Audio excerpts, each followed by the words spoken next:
Bungie is one of the premier studios in our industry, and we are extremely pleased to have the opportunity to work with their talented team over the next decade.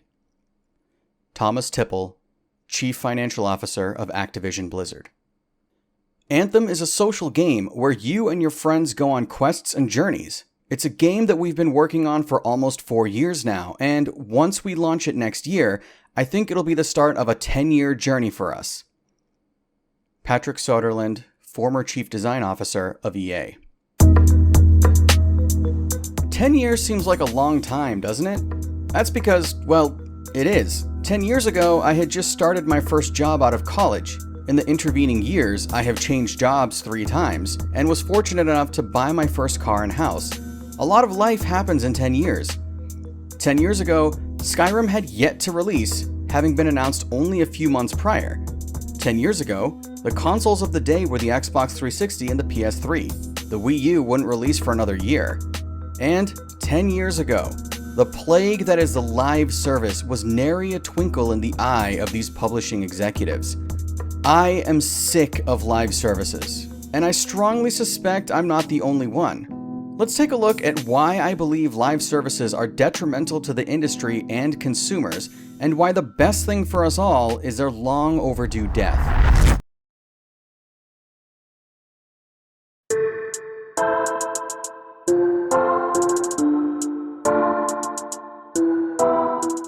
Before we begin, it's important we address MMOs. By their very nature, MMOs are live services. But, in my frank opinion, MMOs are not the live services typifying the destruction of this industry. MMOs are games which provide constant content updates, sometimes on a yearly cadence, as large expansions. These updates continue long-running stories, or tell new ones, and feel like they provide lasting value to the player. Crucially, to me, they don't exist to vampirically drain your wallet and your time, at least most of the time. However, the live service game of today does feel this way. The monetization doesn't add new content or anything of real value to the experience. Instead, the large content drops offered by live services are nothing more than new microtransactions for a new skin, or the ability to unlock a premium tier of a battle pass you have to then grind to earn. To me, this is the biggest difference between live service games and MMOs. And I'd like to believe that most people can differentiate between MMOs and the colloquial live service game. And it is the latter which I truly want to see die.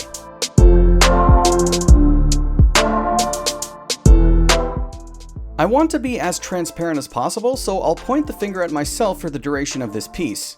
Let's take a look at a game I enjoy, Valorant.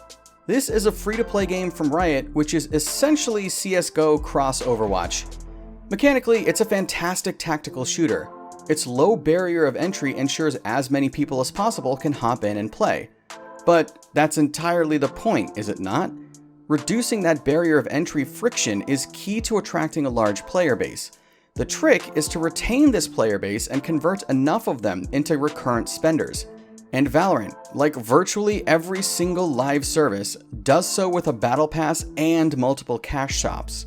The battle pass is straightforward at this point. There are free and premium rewards. The whole pass costs around $10 to purchase. You can purchase individual tiers as well. And, of course, like any good live service, the pass contains cosmetic items only, thus providing ample room for the defenders of such practices to shout from their rooftops. The main shop, meanwhile, contains so-called featured items. You can buy items in a bundle for $88, or you can buy individual items. Some items, like this knife skin, are $35. There's a less frequent shop called the Night Market, which occasionally shows up and presents a more customized pool of cosmetics tailored to you. I will admit that I have purchased the Battle Pass on occasion to level up and feel a false sense of progression. But I am fortunate to possess enough self-control so as not to spend $35 on a damn knife skin. However, many people do this and in fact defend it. But why does this happen? Anecdotally, I have been told by my friends and various other players I've come across that they want to have a certain cosmetic because it looks cool. That directly translates to fun. If I look cool, I'll stand out. I won't be missing out, and I'll have fun, so goes the sentiment. This speaks to a very real FOMO, or fear of missing out. and these publishers know exactly how to exploit it. By drawing people into a free game and presenting them with various cosmetic options, they know players will justify opening their wallets. The thinking here is that because the game is free, and because I've put X hours into it, surely I can spend $20 on a skin because the game has provided me more than $20 of entertainment. This is not atypical to what I have personally been told to explain away such purchasing decisions.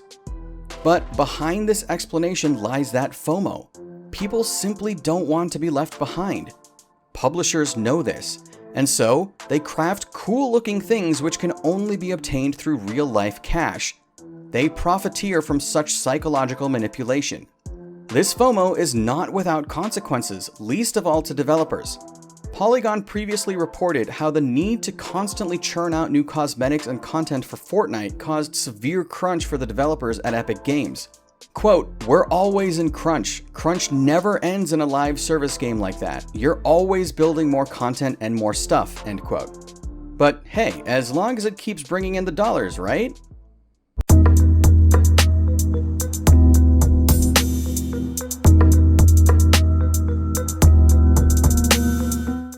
Coupled with these cash shops are battle passes. While this also ties into FOMO, there's something more at play here.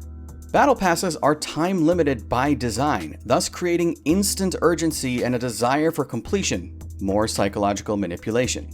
They generally last for around 10 weeks, requiring certain XP points to unlock the whole thing. Now, it's important to note here that when you purchase the battle pass, you're not actually unlocking the items. You're merely paying for the ability to grind for these items. If you want to unlock all the tiers, then you have to grind XP. Fortunately, the games help you, sarcasm intended, by providing XP dumps in the form of daily challenges and weekly challenges. Therefore, it's just a matter of logging in every day and every week to make sure you complete all these dailies and weeklies. Once again, I fully admit to feeling this urge. However, in the real world, people have jobs and families. This means that they have limited time to close out these dailies and weeklies. Fortunately, these publishers have a solution to sell back to you for this problem they created. You can simply buy your way to completion of the Battle Pass. Simple, right? Battle Passes then present two problems. First, if you don't want to open your wallet, you'll have to log in every single day to complete the challenges. Second, if you don't have time, hand over more completion cash on top of the cash you shelled out for the premium Battle Pass. Both of these problems lead naturally to the following conclusion. At a certain point, you are no longer playing a game. You are performing chores. Worse than that, you are paying with time or money to complete chores you purchased. And all of this is to keep you engaged in the game, read product, thus monopolizing your time and wallet.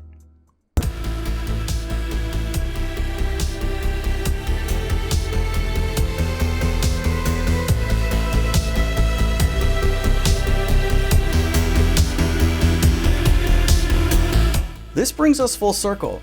The game ceases to be a game. It is instead a business model sold to you under the guise of a game to draw from you as much cash as possible.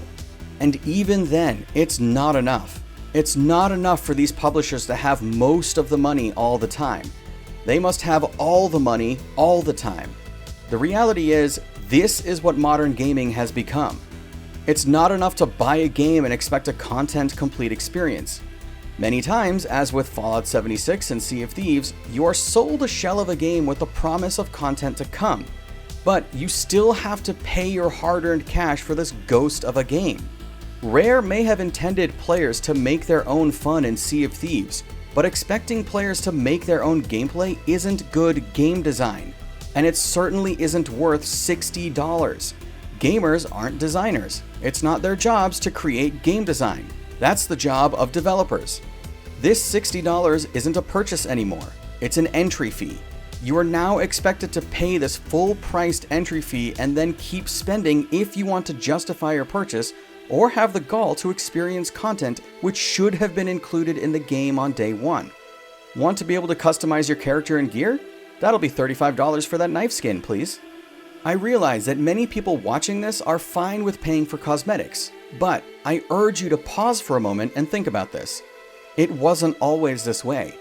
Not too long ago, you could spend full price on a game and customize your character entirely through plentiful in-game unlocks. You weren't forced to play the base game with underwhelming cosmetics, with the cool-looking cosmetics held for ransom behind a shop. Those cool items were simply part of the game you bought. Publishers have created a problem and are selling you the solution as a live service. And people, read gamers, justify this by parroting publishers. It's just cosmetics. They don't affect gameplay. I vehemently disagree. Games are a visual medium. What you look like matters. What you look like directly affects your enjoyment of a game. If it didn't matter, games wouldn't have character creators. If it didn't matter, games wouldn't contain highly stylized armor and gear. If it didn't matter, then there's no need to dye your gear. Surely you're perfectly fine with looking and sounding like everyone else, right? Because cosmetics don't affect gameplay, right? If it didn't matter, then why are you buying them?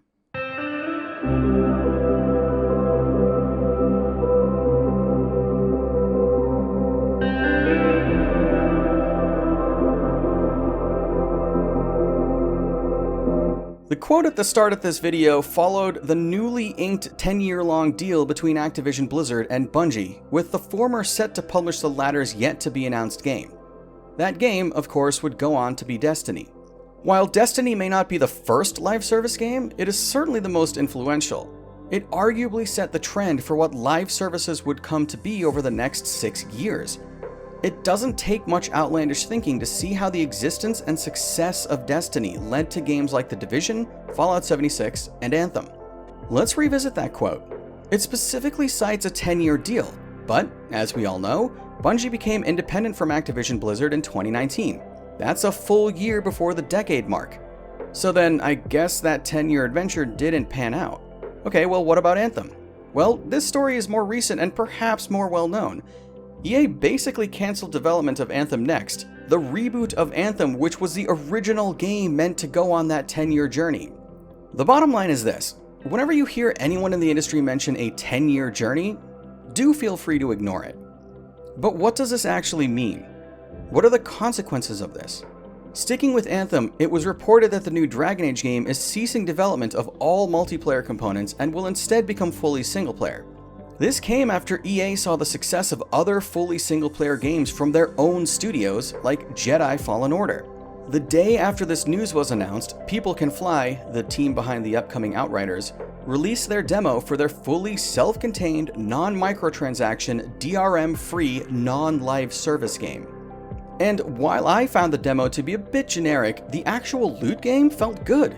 It was fed to me in a way which always felt rewarding and not needlessly grindy. I felt like my time was respected.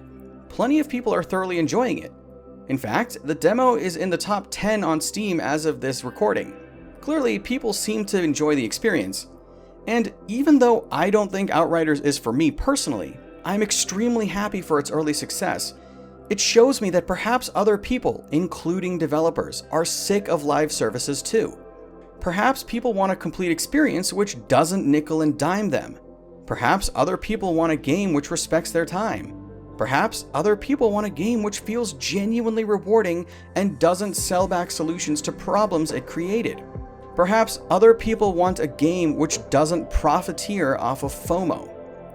Games like Jedi Fallen Order, Star Wars Squadrons, and potentially Outriders give me a glimpse into a future where the live service bubble has burst. In the end, that is indeed what I wish for. I want this live service plague to collapse. I want an end to the profiteering off of the backs of psychologically manipulating consumers. Let's bring back the desire and drive for self-contained, content-complete games. Let's bring about the death of live services.